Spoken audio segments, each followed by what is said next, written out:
Sizwe esimnyama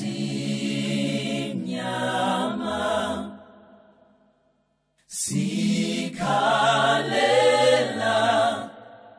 izwe lethu elathathwa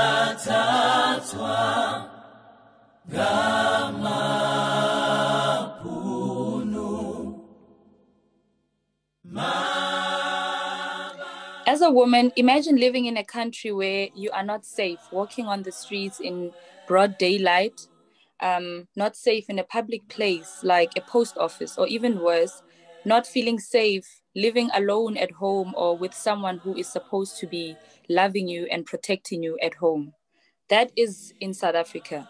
In this country, women find it a reality to live with fear every second of every day. Femicide is just any other pandemic. It's just like another pandemic in this country, where women have to constantly live in fear, who have to always look over their shoulders and not know whether the man that they are in their lives, whether be a mother, a father, an uncle, a grandfather, or a brother, is their protector, their provider, or a perpetrator of whatever that can happen to them next. Revolutionary greetings to the viewers. This is the EFF Gender-Based Violence Educational Series. My name is Sharon Letlape, a member of the Central Command Team, a Commissar of the Economic Freedom Fighters. This is the second series. This is the third series. And today's topic will be on femicide. Now, we know that statistics show us that every 3 hours in this country, a woman is killed, and children as well. We find ourselves in constant conversations about what is femicide, what do we take of femicide, and what do we do about femicide. Today, we have our panelists. We have Sizeki Lemfuti, we have Khotalang Lotsi, we have Brenda Ntuli, we also have Zoleka. Now, Zoleka, you are a gender-based violence consultant at the head office of the EFF. I just want to get from you, what do you understand about femicide? Oh, thank you so much, Commissar Sharon. Like you said, I'm Zoleka Mambeshala, I'm the GBV consultant. Well, femicide originates from GBV, where GBV continues to be accepted. It continues to be tolerated, justified, and it comes from different kinds of abuses. For example, your sexual, your psychological, and your emotional abuse. Under femicide, there is intimate and non-intimate. Intimate, which implies the murder of a woman by the current or their former partner. And we saw this in the likes of the case of Oscar Pistorius, where he killed his boyfriend. We have non-intimate, where the killing of a woman is not done by a partner, but someone that is close to their surroundings, like your family member or a stranger. And we saw that with the case of Uyinene. However, I think that femicide does not stop with the physical murder. It can be psychological, where one suffers from depression, mental illness, post-traumatic stress disorder that will lead to death or suicide. Nowadays, we are seeing all organizations from all different corners where there are discussions, there are seminars, there are marches, you name them. But we cannot see the change at all. The statistics are high, but what I think is there won't be a quick change to this. We need mandatory laws. We need formal intervention to address this crisis. Like, for example, the men's forums must be in charge, and it must be compulsory for all men to attend these teachings of socializations of boys and men, and positive parenting, elimination of abuse. I think also it must be written in each and every piece of legislation, and including our constitution. Another thing is that what is important is intervention strategies, and they need to start at early childhood development, schools and universities within the curriculum. And also it must be, every day should be 16 days of activism. We must change our socialization. There must be immediate interventions on both partners in the cases of GBV. There must be mediation processes to address the issue at hand, where one applies when applies for a protection order, there must be a rehabilitation programs. We must focus on rehabilitation of both partners to break the cycle, and we need that with the help of the NPOs to intervene to deal with this kind of femicide cases. They must also have legislations where it's mandatory for men to participate on this primary corrective mechanism. You should not be employable if you have not attended these men conferences, this forum, these seminars, and so on. So what I'm trying to say, it must be your passport to accessing opportunities across all sectors of the economy. Thank you. Okay. And as a gender-based violence consultant of the EFF, what are some of these femicide cases? We know that femicide comes in packages. You have mentioned that you get your intimate and your non-intimate femicide cases. What are some of these cases that have been reported to you in the head office of the EFF as a gender desk, as a gender-based violence desk in the past year? Oh, okay. Most of the cases that have been reported are intimate based, and the killing is always done by the current boyfriend or an ex-lover. Okay. And how do we take these cases? Because a femicide case is not like a domestic violence case. It's extreme. It can start with domestic violence, it goes to rape, and then it ends with femicide. But how does the call center take these cases? Okay. At first, we obtain a consent from the family or the victim to assist them. And we provide an in-house telephonic counseling that is done by myself and other professionals. We provide legal advice from our legal experts. We direct families to institutions where they will receive psychological assistance, healthcare services, etc. But the cases are different and they are treated uniquely.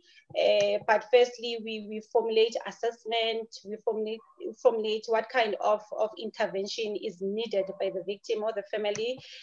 We link the victim with the resources like Masimanyane, if they need continuous support. And we also advocate for resources and link the victims and families with community projects. Okay, thank you, Zoleka.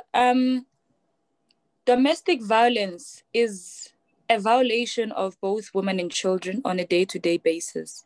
And it ends up with femicide. Now with femicide, it's different because the victim cannot go and represent themselves, cannot go and open a case for herself, cannot go and get a restraining order of the perpetrator, or rather cannot even tell who the perpetrator is, which is mostly some of the cases that we get where you find young girls or women, we find them killed, we find them after 3 days, and there's literally no one who is able to give an answer. What has happened? Who has done it? When has it happened? Until we have to wait for postmortems and get police reports and all those things, which are likely for us to receive them at a very early stage. Now, you say that domestic violence is brought because we find ourselves in situations where we are trapped in the same houses, we are trapped with an individual who is your provider, and sometimes not even just your provider, but the man is also providing for your family as well. That's what makes it difficult for one to leave an abusive relationship, because you always have it at the back of your head that, but this person is a provider even at home. And sometimes even when you go back home and say, my partner is abusing me, he beats me up, he rapes me, he wants to forcefully have sex with me whenever he wants to, the family will always say, but you know what this person does for us. And that is an honest reality, that a lot of these young women end up finding themselves being victims of femicide because also of how the family depends on them or depends on their provider. Now, what are some of the advices that you would give young women and young girls you give when they find themselves in a situation where they are trapped in the same house, or they are trapped in a relationship with their providers, who are 80% of the chances are the perpetrators of these femicide cases? Sorry, I didn't get the question. What are some of the advices you would give to women, adult women and young girls who find themselves in situations where they are first trapped with their perpetrators in a form of a relationship, or in a form of a relationship of a give and take, where even the family gets to benefit from it? What advice would you give them if it gets to a point where you are able to say, but I cannot do this, or you are able to say, if I don't walk away now, my family will suffer, but I might end up losing my own life? Okay. Thank you. I would say I would advise them not to remain silent, to take measures, to seek help. They must speak to someone. They must report the situation to the institutions that are alarmed.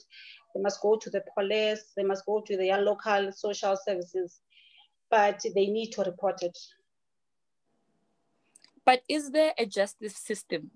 Is there a system where women and young girls and children can run to for protection before they find themselves as victims, or before families find themselves losing their loved ones? Is there a justice system for these women and children in this country? Yes, I would like to think so, because we saw justice on the cases of Uinene, the case of Rina, who was killed by Oscar Pretorius. But we have shortcomings when it comes to our justice system. Sometimes it's questionable due to high levels of corruption, but I think that more can be done. Okay, thank you very much. Okay. Thank you very much, Zoleka. Zoleka is a gender-based violence consultant at the call center of the EFF in the head office. Now, in my conversation with Zoleka, I asked if there is a justice system. And I'm asking this because in most of the times we find femicide cases being dragged, whether there is evidence or not. We find that the law is always in support or always in protective side of the perpetrator in most of the cases.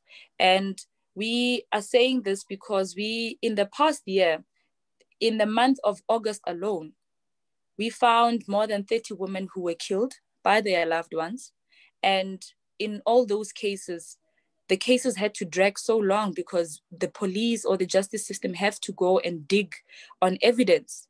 And like I said, this is because the victim herself is no longer there to give us a story. The victim is not there to tell us who did it, how did it happen, when did it happen, and why did it happen. In one horrific case that surfaced on the 8th of June, the body of a young woman, a 28-year-old Tshegofatso Pule, was found stabbed in the chest and hanging from a tree in Johannesburg. And this is one of the most horrific cases that we have had in the history of femicide in these early months. With us today in the panel, we have Sizekile Mfupi, who is going to be here with us to share the experiences as a family member of Tshegofatso Pule.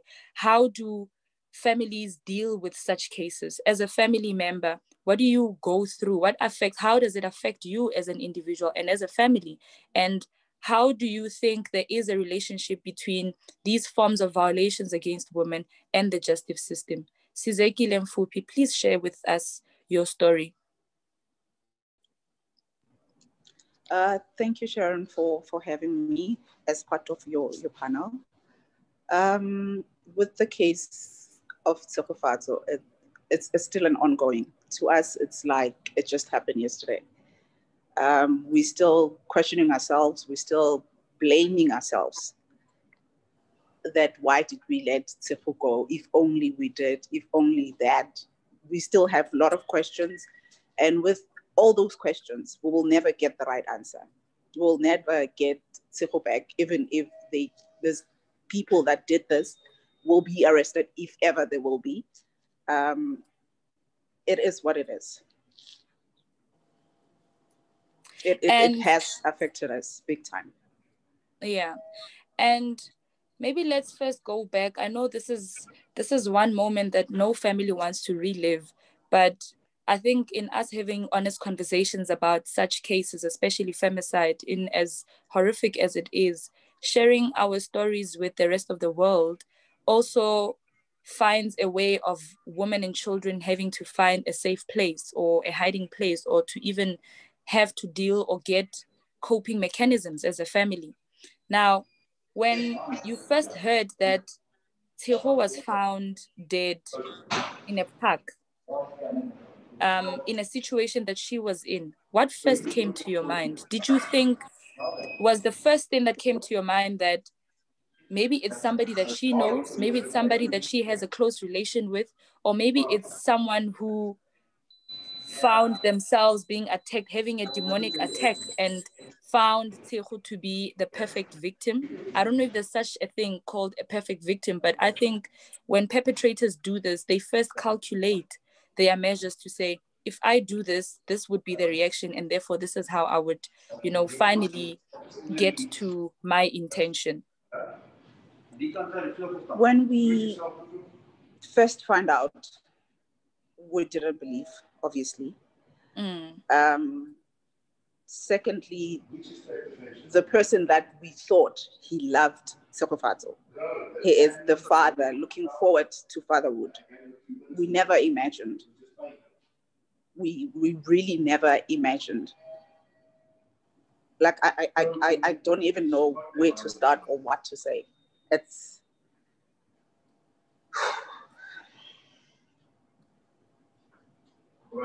Yeah. Did you get psychological assistance, counseling, psychological support from the police when this was reported? Did maybe the state offer you, some sort of a package to say, this is what we can give the family to heal? Have they intervened in the healing process of the entire family? Yes, they did. They did. Therapy, it's an ongoing thing. It needs to go on and on until to a point where you think, now I can cope by myself. So they did offer. They did offer. And in as young as Tshegofatso was a young woman in our age groups, young girls like that have aspirations. They have, they have a life they look up to. And this is a life that we will never be able to cover or live on our own. Even if, as much as we want to keep her in our memories, we will never be able to live a life that she had imagined for herself, or be able to bring in a life that she had prepared to bring on this earth. What advice would you give to a fellow family that has gone through such a tragic situation like the Bule family? I would like to say to them, the support, they need to get support. There's nothing that goes beyond a support, whether it's family or the outsiders. The support goes a long way. It goes a long way. And I mean, we know of many cases that has surfaced in the media. We have your Khomolemo Lekhai, you have your Precious Ramabulana, you have your Oyinene Mkhwechane, and the list goes on. But we have thousands and thousands of women and children who die in silence. Nobody's able to pick it up. No one is able to be there for their families, and the family have to deal with this tragedy all alone because there is no media. And what this country has also shown us is that, I mean, the media can be your loudest voice. You know, if it's not captured by the media, then chances are that it will even end without anybody having to know anything about it. And I think that is one thing that also takes us to the root of femicide, because if you are a family member of Tshegofatso Pule, or you are a boy child, and years to come, you still have this anger, you still find yourself thinking that you're in a healing process. But the reality is that maybe you are not in a healing process. Maybe you have not given or allowed yourself to heal. Maybe there has not been space and time and proper support for you to heal as a family member. And this creates another monster inside of you. I think those are some of the reasons or some of the roots that we find ourselves having to be in conversation like this after so many years on femicide. But what do you say to families that were not being able to be reached out by the media? What do you say to families that have gone through the same situation or have gone through the same tragedy, but the media had not been able to pick it up? You know, there's so much that as human beings can do, as the community, to support those families. I mean, if it's not covered by the media, which it happens all the time, my advice, obviously, it will go to religion, right? God is there. He'll never leave us nor forsake us. Whatever that we can do or think of, he's always there. He's our comforter, our provider, you know. So that's what I can say. Like all violence against women, the many causes of femicide are rooted in gender inequalities, in gender expectations, and in systematic gender-based discrimination. Would you agree that if society was more aware of femicide, or if society was more open in having conversations and maybe having to go in as deep as the roots of gender-based violence, or in the roots of societal backgrounds, how we grow up, how are we raised, cultures, tradition, do you think that we would find ourselves in a similar situation where women have to constantly look over their shoulders? When they walk on the streets, they have to check at the back, in front, on the sides, if there is another man coming, and if there is, do they have to have this constant busy mind, what is he going to do now?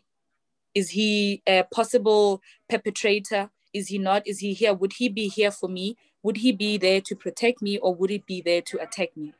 Do you think that some of the roots of femicide are gender inequalities that we find ourselves in this country, gender expectations, what society expect of from women, or generally systematic gender-based violence discrimination?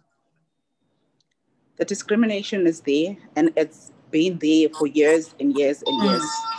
The fact that, I don't know, there's this seed that has been planted onto males to think that they've got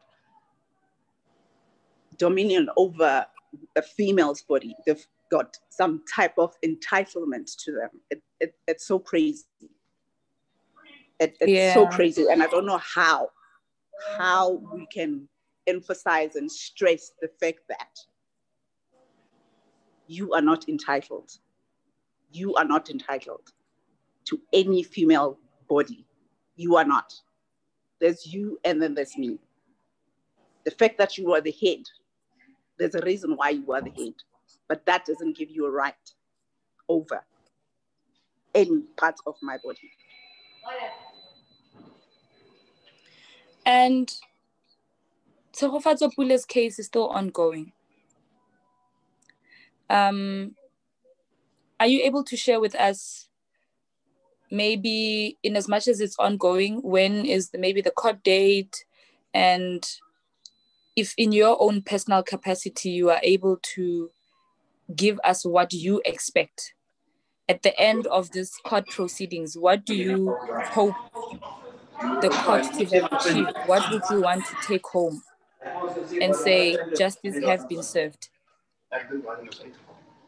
I can't say much about the merits of the case because it's still obviously ongoing.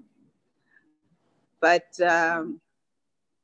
what I don't even know if I should say justice will be served, because if it was for me personally, death will be my justice. Yes. Because they will be arrested. 2 months down the line, they'll be out. I will meet them at the mall. And then what? Sikho's not coming back. They have their lives ongoing. On to the next girlfriend, on to the next person. Even killing them, for that matter. So, I don't know. My only justice will be that. As for justice of this country, it's another story. No, thank you very much, Sizekile Mfuphi. Sizekile Mfuphi is a family member of Tshegofatso Pule, which is one of the cases that we have had in the past few months, one of the most horrific cases that we have had, and that has also alarmed and put women on their toes to say, am I next? Am I going to be the next victim? And as a sister, I also, when my little sister walks on the street, if 30 minutes passes and I have not seen her, I start panicking because I know the streets are the devils.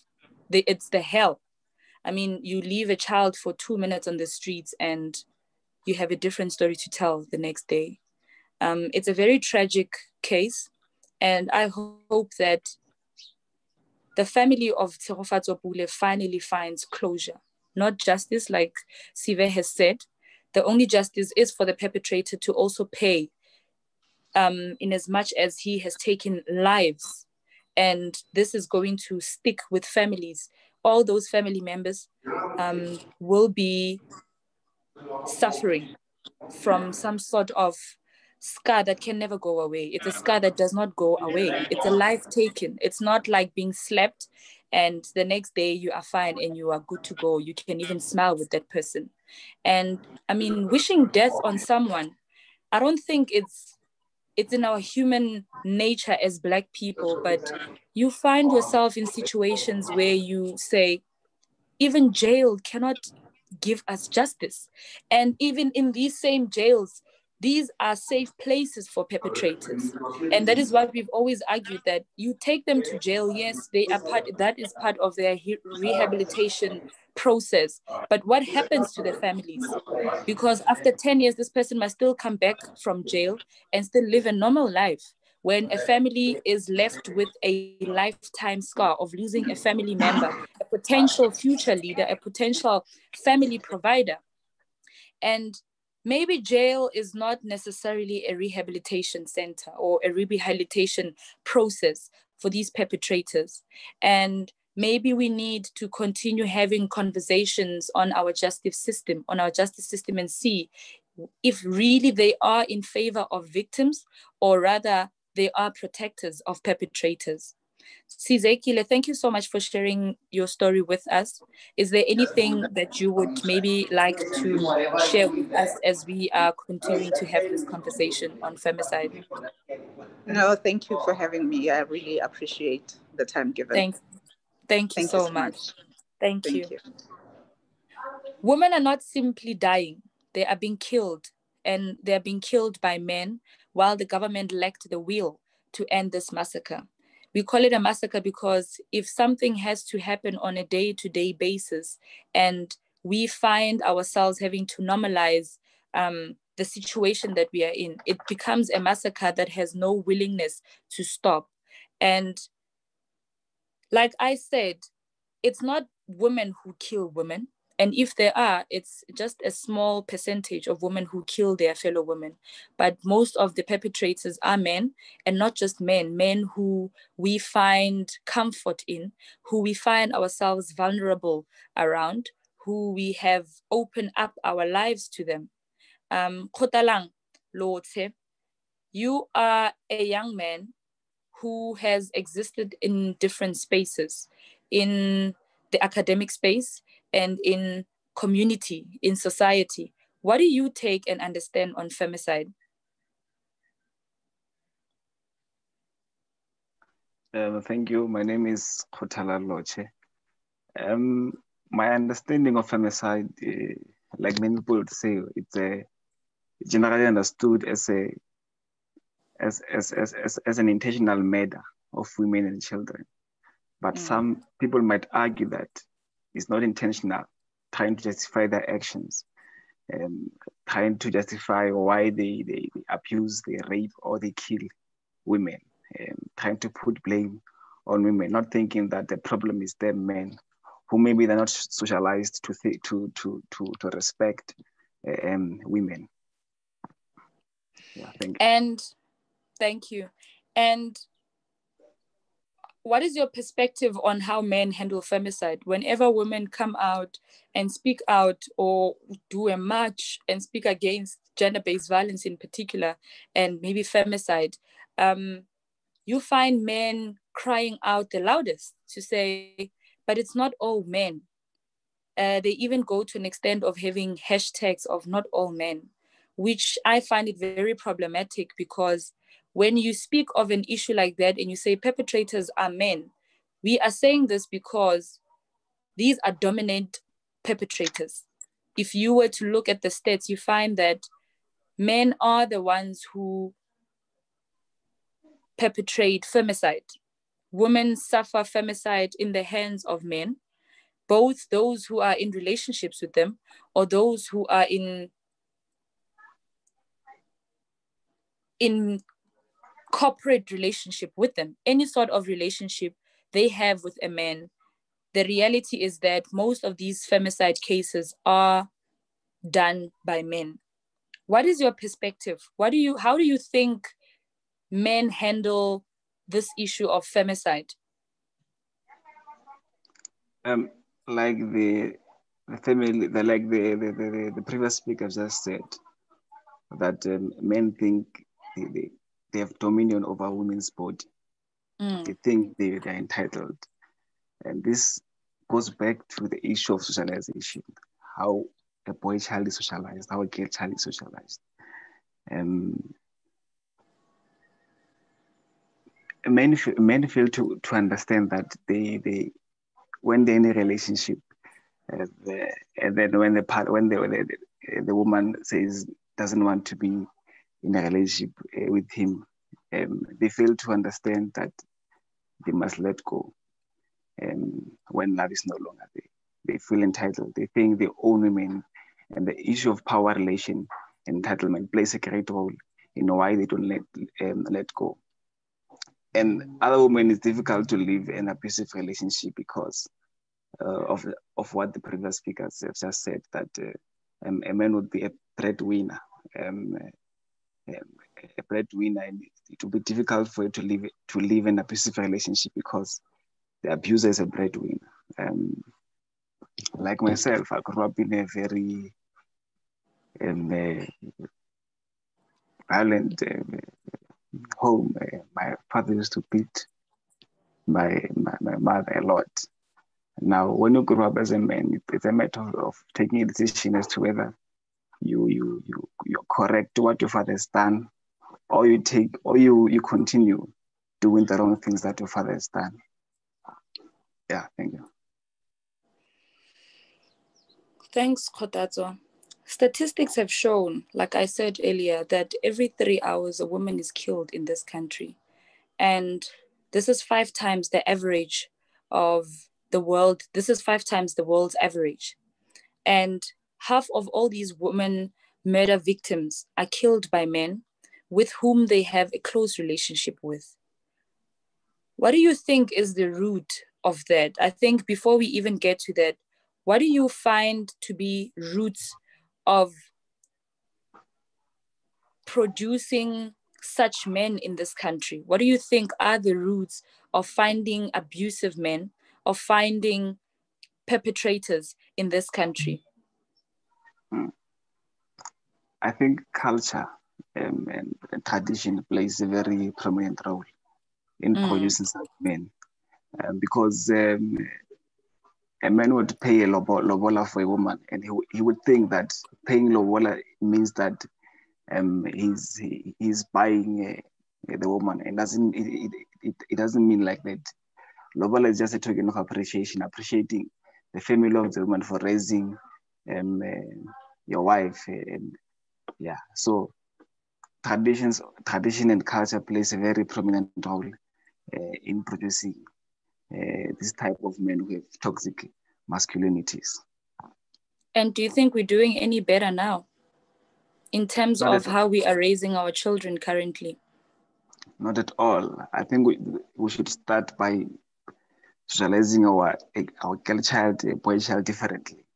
I read an article, and it said that women are tending into product during primary socialization. Women are, a girl child is turned into a product. She is objectified, and men into a consumer.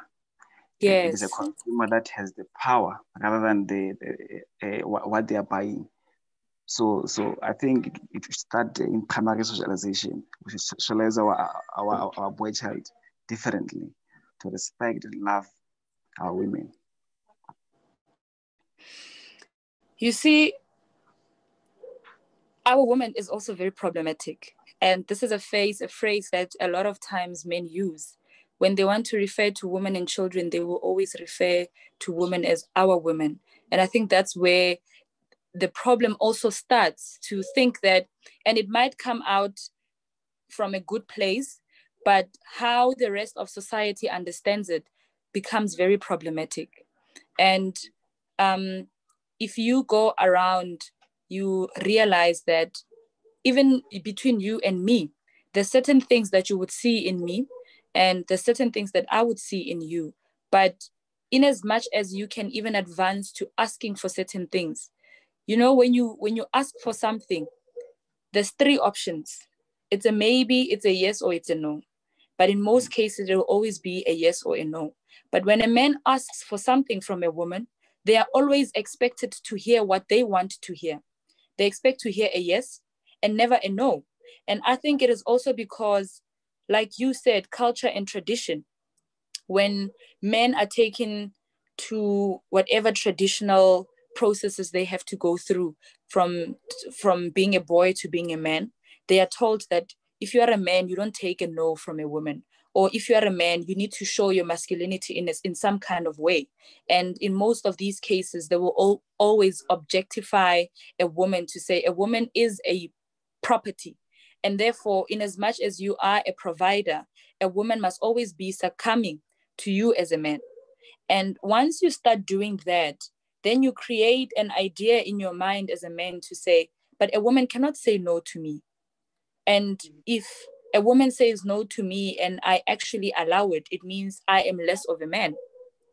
So I think how society has portrayed a man to be is also very problematic. And it comes back to our forefathers to say how they lived their lives then is completely different to how we live our lives now. And even the demons that they are creating inside our boy children are not the same demons that were created back then. And maybe also because girl children have now a platform to express themselves. This is how I feel. I don't want this. This is what I want. And that is why men find it problematic, because growing up, they were not raised, or they did not know that a woman has actually a right to say, no, I don't want to do this. I rather want to do this. And you also find situations where even in our own corporate spaces, you find, like I mentioned earlier, that some of the roots of femicide is gender inequalities and gender-based discrimination. And that happens a lot in workspaces, in churches, and in society as a whole, where women are always have to be subjected to being always under the men. To say, it's like animal farm, not all animals are the same, right? There are those who are superior than the others, and there are those who must always succumb to the others. And that is what we find ourselves in, where women always have to succumb their lives to a man to avoid or to try and protect themselves from being possible victims.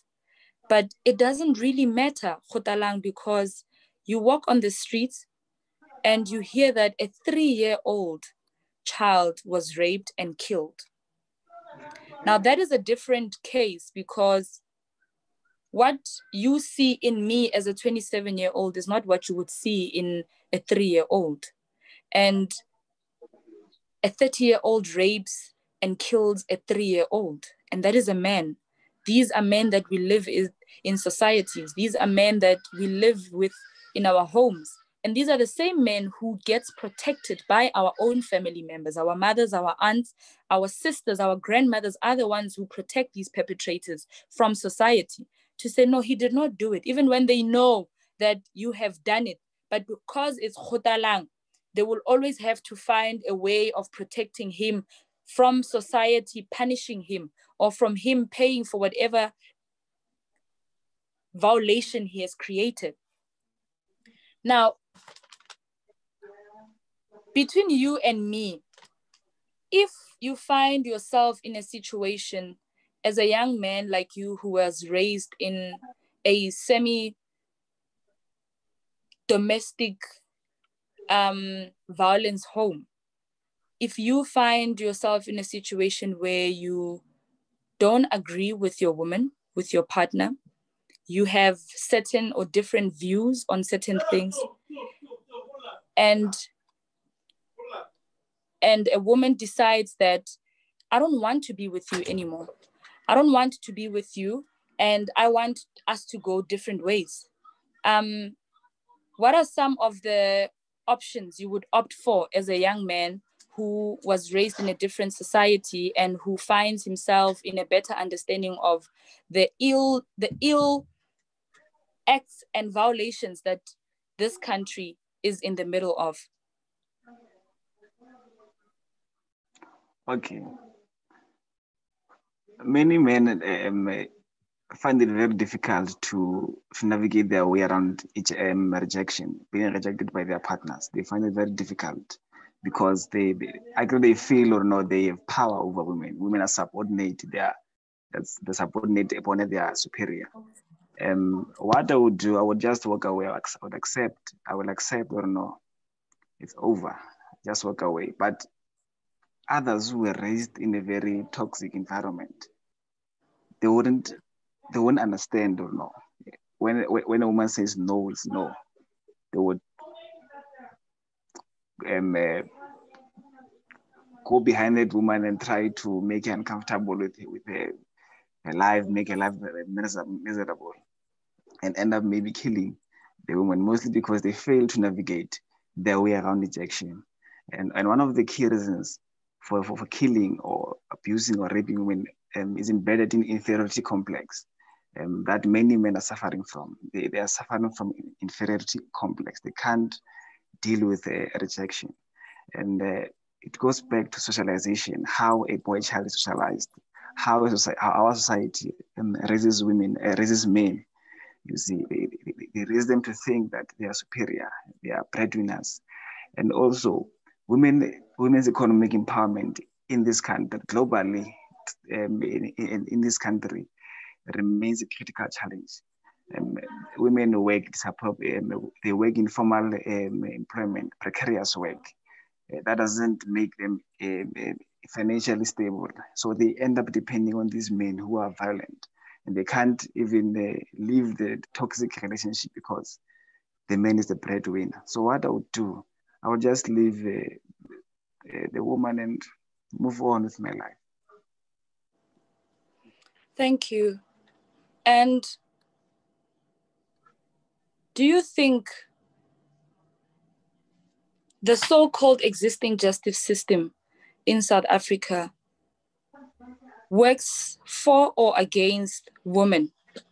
And I'm asking this because if you are a man who are in understanding of what femicide is and what effects it goes, how many people get to suffer from it, in as much as you will never be able to recover the lives of the lost one. As a young man, do you think there is justice system in South Africa to protect women and children? No, the justice system in South Africa doesn't protect women. There's one incident that happened here in Christiana. There was a man who was dating a girl. They dated for a very long time. And the woman went to university, and then he remained here home working. He used to send money to this girl when she was in university. And then the girl came. When the girl came, the girl was pregnant. Now, she was pregnant with another guy's baby. And now, this man killed this woman cold-bloodedly. And then people were saying, oh no, that killing was justified because they were in a relationship, and this girl decided to get pregnant with other guys' baby. And that guy was arrested. He only went to prison for 5 years. He's now back in the location. So the justice system of our country is failing women. It's not for, but it's against our women. I think a lot has to be done to protect our women and children. Yeah. Thank you very much, Kotalang. We know that this government has not necessarily given a willing full response when it comes to gender-based violence, femicide, rape, domestic violence in particular. But we always open up to conversations. We always want to have conversations to say, maybe at the end of the day, someone will hear us. And if one perpetrator is able to hear us out, then chances are even the next others are going to be able to hear us out. We open up conversations, and it's always women who create platforms and spaces for us to have conversations like what we are doing right now. Let's speak about it often. Let's get to understand what are the roots, what are the causes, how does it affect families, how does it affect individuals? And in a lot of cases, we always have counter-reactionary men who always want to come and hide behind, it's not all men who do this. It's not all men who rape. It's not all men who abuse women. It's not all men who kill women and children. But do you think men in South Africa are doing enough to fight femicide, to fight rape culture, to fight child molestation, to fight gender-based violence in as broad as it is? Do you think the men of South Africa are doing enough? And not just in conversations. I mean, there has to be a point, we need to get to a point where we call an imbizo to say that we are taking resolutions. And if the government is not able to take legislative resolutions, then the country as a whole needs to stand together and say, this is what we want. And in as much as women go and march, and they march to the union building, they march to courts, they picket outside courts each and every time there's a case, but it ends there because it's a two-way path.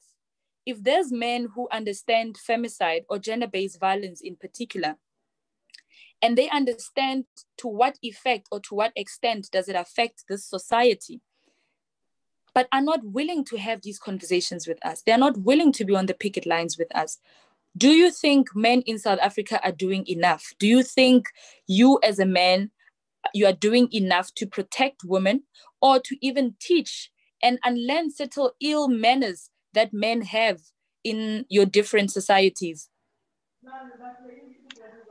I think men are not doing enough at all. You go to a university, institutions of higher learning, how many feminist men would you find there?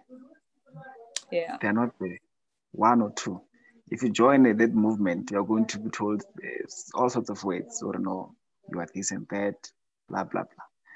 I'm also doing an honors research. So my title is how do the participation of women translate into mainstream politics? Yeah. So people were telling me, or no, I'm doing a useless topic about women. So men are not doing enough to learn about the this thing, gender-based violence, protecting women. They're not doing enough at all. And I think gender studies as a subject should start there in primary or high school. Men or women must be taught gender studies. They must be taught what is patriarchy, misogyny, sexism, you name them, gender inequality, and how to deal with them. They must learn these things so that they can protect our women and stop this femicide. Yeah. Thank you very much, Kotalang Loche. Kotalang Loche is a young man from Northwestern Christiana who we find within the picket lines when we go to courts, when we want to have open conversations about gender-based violence, femicide, rape culture, domestic violence, you name them. The idea of having men and women in the same platform when we discuss these issues is to find each other. And finding each other does not mean that we are trying to protect anyone. We are trying to open up the conversation. And we're not asking men, we're not begging men to be part of these conversations. We have men who know what we mean, who understand where women come from when they want to stand on the picket lines and say, enough is enough, stop gender-based violence, stop killing our women and children. Because these are the same men who find themselves in the same families where their children, their little sisters, their siblings, their family members become victims. And they also have to deal with the scars of life, of losing a loved one and never being able to get them back. I think this is a beginning of a conversation that we need to continue having, especially with men in it. We need to have more men in the panel, and not only men who agree with what we are saying. We need to get to understand what is the thinking of men, and also to make it clear to them that the cry for stop gender-based violence will not stop because of how men feel or how men react to what we say when we say we want femicide to stop. And we are saying that whoever is found guilty of femicide or of gender-based violence needs to rot in jail. In as much as we do not want to continue to rot the rest of society, but if we have to fix our societies, both men and women needs to stand together. Thank you very much, Kotalang Lote. We have in our midst Brendan Tuli. And Brendan Tuli is one of our gender-based violence coordinators in Sekhukhune in Limpopo. The gender-based violence help desk of the EFF exists in all 9 provinces, in all regions. And we find different cases in different spheres of the country. Brenda, please share with us what you understand about femicide. Thank you, Commissar. Can you hear me? Yes, I can. Yeah. It's generally understood to involve the intentional murder of women and girl child because they are women. Yeah. So, Commissar, what is the cause of the femicide? Femicide occurs because of continuum of violence against women. I get it? To be against women to continue and to be accepted, tolerated, and justified. Okay, thank you very much, Brenda. Now, in as much as we say that femicide is an intentional murder of women and girl children, you as a coordinator of gender-based violence in Sekhukhune, what are some of the femicide cases you received? we have different types. You get where it's mostly children who are murdered, or it's women who are murdered by their own partners, who are murdered by people who want to kill them and use them for, take their parts and do whatever things that they do with them. What are some of the horrific cases that have been reported to you as a coordinator of gender-based violence on femicide? Thank you, Commissar. In Sekhukhune, the cases that we have been reported to us, I think there are cases where women are being killed by their partners. At the moment, we don't have a girl-child cases that have been reported.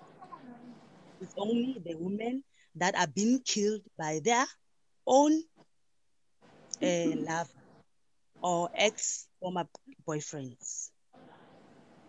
So, okay. I know of a case of Precious Ramabulana, which is one of the cases that have been on the media for a very long time. The case has been there for quite some time, and it's still active as we speak. Usually when we speak to our coordinators, we say that when you hear of such a case, you don't wait to be called.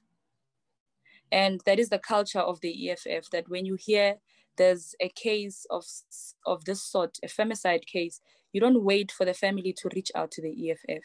We reach out to the families.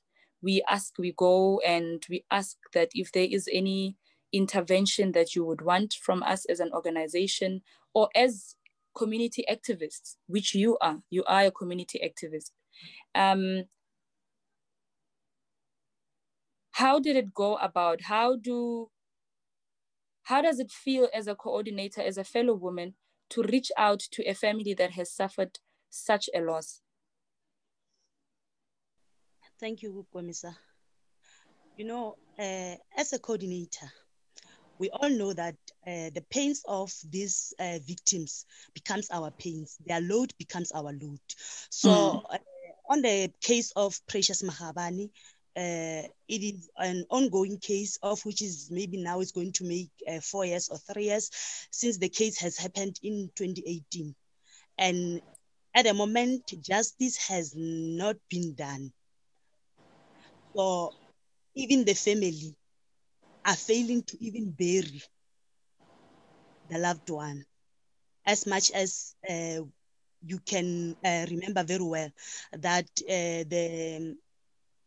the Precious Mahabani, her body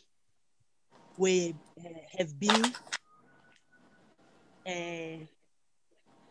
cut, only head and a intestine and a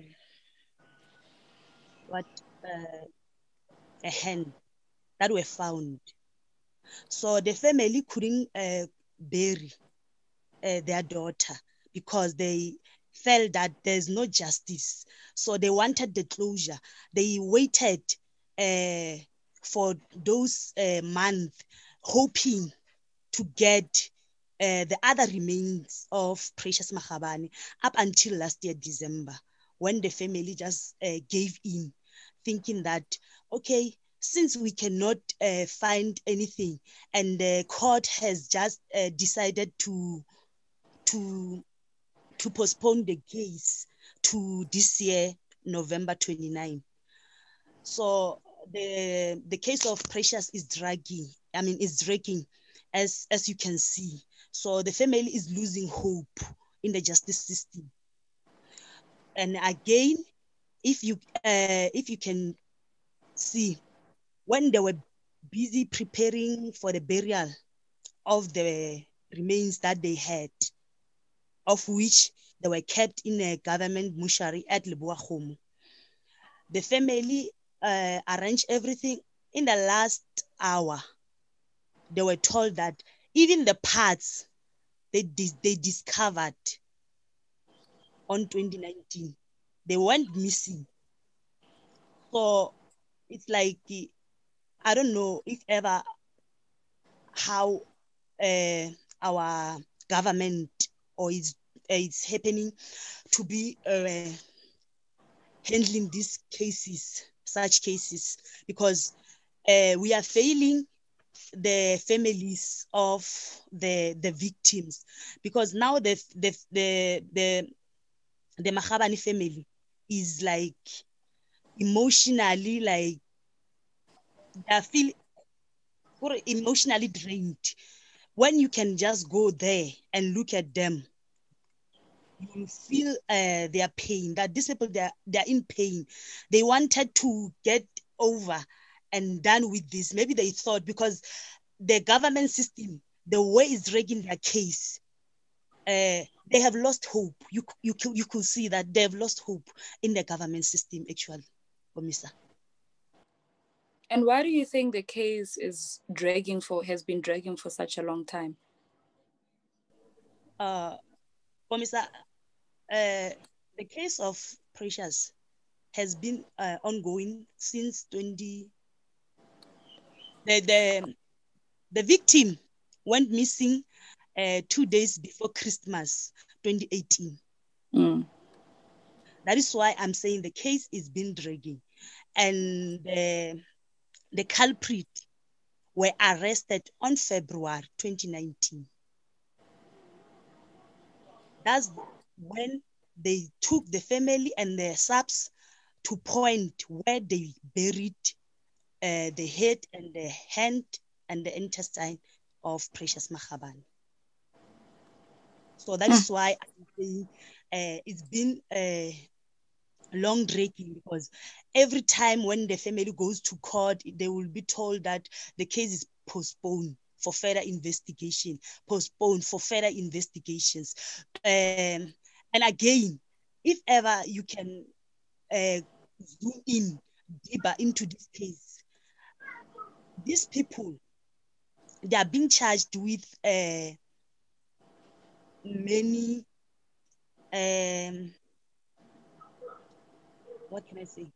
They have other charges. Yeah, they have other charges like illegal, being in possession of illegal firearms, kidnapping, and everything. So, and also these perpetrators, they are the one who went there and showed the family where they've buried the remains of Precious. But the justice system is dragging the case, saying that they want investigations. I don't know what kind of investigations that they want to look into. And or the family also to lose maybe the hope, because there's a woman who has the power, who knows the law, who has been involved with this Pakistani who has committed the crime. So the family, they felt like since this person knows the law, maybe is the one persuading the case to drag this long. So we are having like the challenges on that. That must be really sad, because having to have lost your loved one and not been able to lay them to rest for such a long time is really emotionally draining. Now, what kind of assistance do you offer to the family? Do you maybe take them for counseling? Have they gone through for counseling?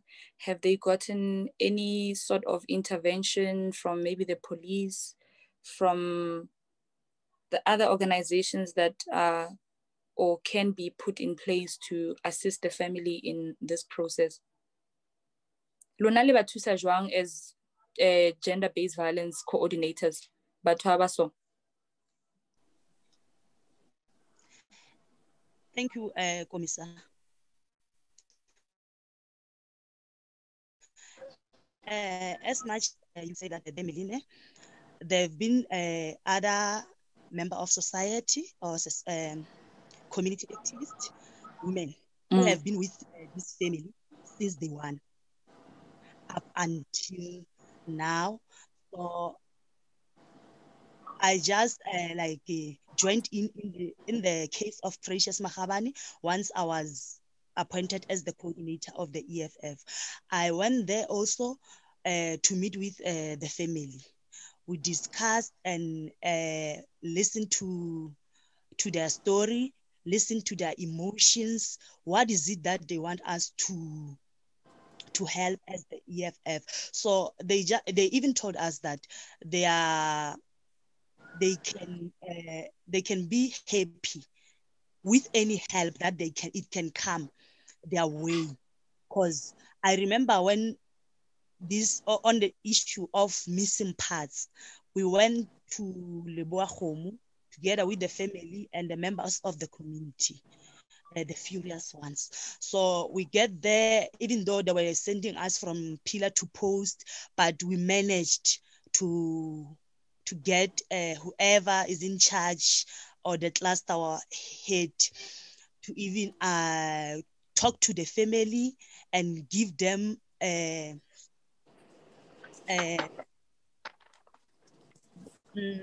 details of their cases and the missing parts. So only to find that we couldn't all go inside that meeting. Only the family members that went inside the meeting. But when they came back, they gave us and told us that, no, we are satisfied with whatever the SAPS has told us. So let's give them the benefit of doubt so that until the end of January or February, the earliest, so that if ever there is nothing that's satisfying, then we will come back to you and we will come back to their offices and knock in each and every door that we have to go and get help so that we can get the remaining of our loved ones. And again, later on, I think that the SAPS has contacted the family, where the family contacted us and informed us that they said, no, we will go and resume the bodies that were buried before so that we can check if those parts are not there. So it's a long overdue process, Commissar. Thank you very much, Brenda. But how has this affected communities? What is the attitude or the behavior? Has the behavior changed? Has the pattern changed of killing women and children ever since we've had tragic cases like those? Do you still witness cases of femicide in as rapid as they used to come? Thank you, Commissar. Yes, there is nothing has changed. Things are getting worse because I don't know if it's coming norm or is this man thing is fashionable to do it. Because if ever you can go out there, as maybe when you started, you just highlighted that in each and every 3 hours, a woman has been killed in South Africa. So yeah, nothing has changed. It's getting worse. And the police are not assisting us in anything. Is there some sort of intervention from the South African police services? The police are not assisting because we have some other cases where you'll find that when a person, you just advise the person, go to the police, maybe do a protection order or open a case. They will make a mockery of that person or even give them maybe their lame advices of saying, I don't know, because this is what women are being subjected into every day. That is why we are going to have the cases being not reported, because majority of us women, they are afraid to go to the police station, that when I go there to open a case, they are going to tell me 1, 2, 3, 1, 2, 3, or they look at the perpetrator or the person who's committing this crime. If that person is being like financially stable, the person, the bribery is taking place in this justice system. And on a personal level, what would you wish for the justice system to do if a person has been found to be a perpetrator of a violating and ill act like femicide? What would you, on a personal level, wish the justice system to do? Do you think sending a person to jail is a correct or is the best method to rehabilitate these monsters in our communities? What do you think is the best method to hold those people who create such acts accountable? Thank you, Commissar. I don't think that taking this person to jail is a rehab. So I'm like, I think maybe if ever they can just bring the death sentence for the murder cases where the perpetrators are known, and because at the end of the day, we are saying that the justice system is not doing any justice to us. If ba the perpetrator matla, because at the end of the day, they are committing a crime. Mara, ke bona ba ileng gore ba dumelwa gore ba you'll find even when you go to court, they will be telling you that this person o tshwantse gore ayo checkwa like mentally wa gae. What about the affected families? So that's why I'm saying that taking them to court, to jail, it's not a solution. We should just make an example by one. As much as the Minister of Police can just instruct the police to arrest anyone who is being out by 9 o'clock, and everyone is not going out by that time.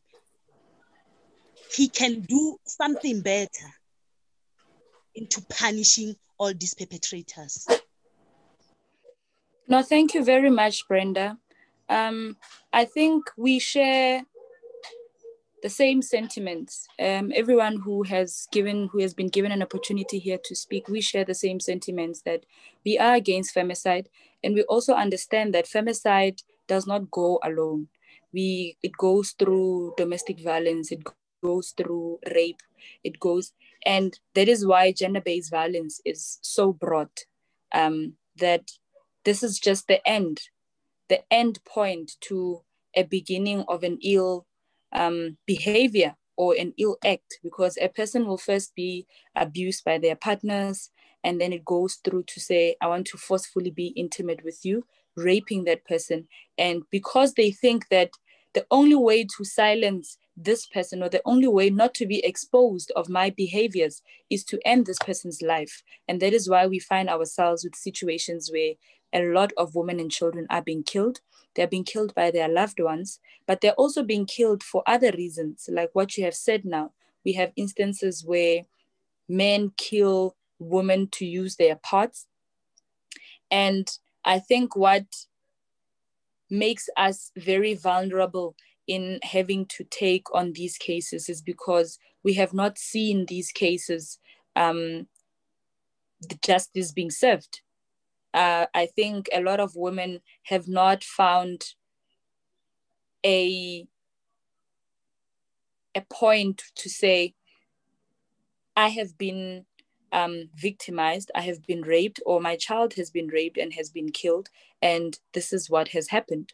This is the justice system intervention, and we are happy for that. If there are families who have gone through that and who think that the justice system in South Africa is actually working for them, that is well and good. But the reality is that majority of our people, majority of our women and children continue to be murdered.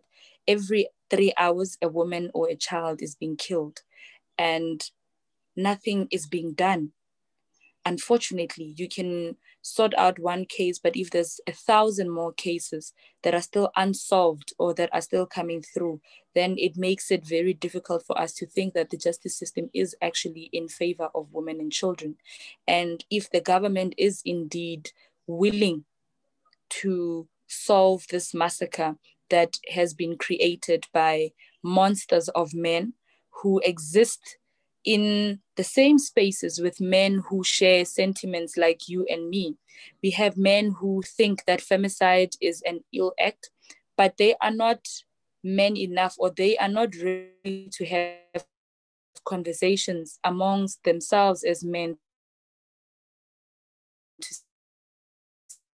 say, but and that femicide is a form of violence, and that no child or woman deserves to be killed by anyone, because a man has no final word on any woman or any child's life. But if you are not raising, creating such platforms to have conversations or to aid to happen and actually perpetrators, then you are not assisting society.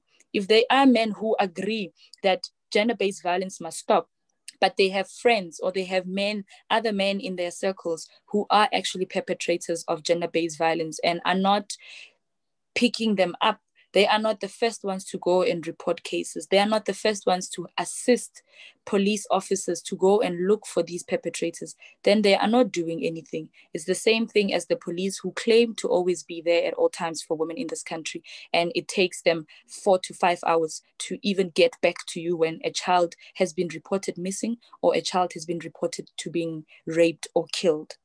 Now, I'd like to thank all of you today, Brenda, Sive, Khotalang, and Zolega, for joining me in this series on femicide to have honest conversations about femicide. And I hope that this is indeed a beginning of a journey of us having to constantly being open up to these issues, to get to understand and also to find strategic ways that we can use to fight these monsters and to also seek for justice from the government. Because unfortunately, if the government has taken a stance that they are going to protect women and women still have to live in fear like this, even in this period, then it becomes very problematic. And unfortunately, women and children will not only be safe when we have these conversations, but someone has to be on the picket lines. And the more we have these conversations, the more we understand what it means and what people or societies have to go through. So when we eventually have to go to the picket lines, then we have a better understanding of what is it that we're actually fighting for. So I would like to thank all of you to come and share your stories and to come and share your knowledge on what femicide is and how you feel about femicide and what you would love to see happening when we find ourselves in situations like this. I would also like to thank our gender-based violence coordinators of the EFF across the country for the exceptional work that they are doing, for being the counselors and for being the police officers on a day-to-day basis where they have to take on gender-based violence cases. And I would like to say to the families of those who have been violated by being killed, the families of their lost ones, we're not only asking you to be strong, but we're also asking you to join us on the picket lines, to join us identifying perpetrators in our communities, to join us in having these conversations and having to understand the roots and finally getting to the roots of what is the cause on femicide. But we are also asking you to be very strong. We are also asking you to be hopeful and to also be our police officers, our counselors. Take us through or hold our hands where you see that we are breaking. During this COVID-19, we know that a lot of us are trapped in houses with our own perpetrators, domestic violence perpetrators, rapists, femicide perpetrators. We are saying to families and to society members, create a safe space for women and children to run to. And because if we do not do that, then we have nowhere else to go. And we will always be found in the same mist with our perpetrators. Create a safe space for us to speak, for us to run to. Running back home as a young girl because my partner is abusive is not failure in life. It is rather protecting my own life and the lives of the next girls who might find themselves in the same situations. In this period during COVID-19, we ask everyone to stay at home. Always put on your mask when you go into public spaces. Wash your hands, sanitize, and we also say that keeping distance is also another way of loving each other. Thank you so much to everyone who has been with us, to the viewers at home, and to our panelists.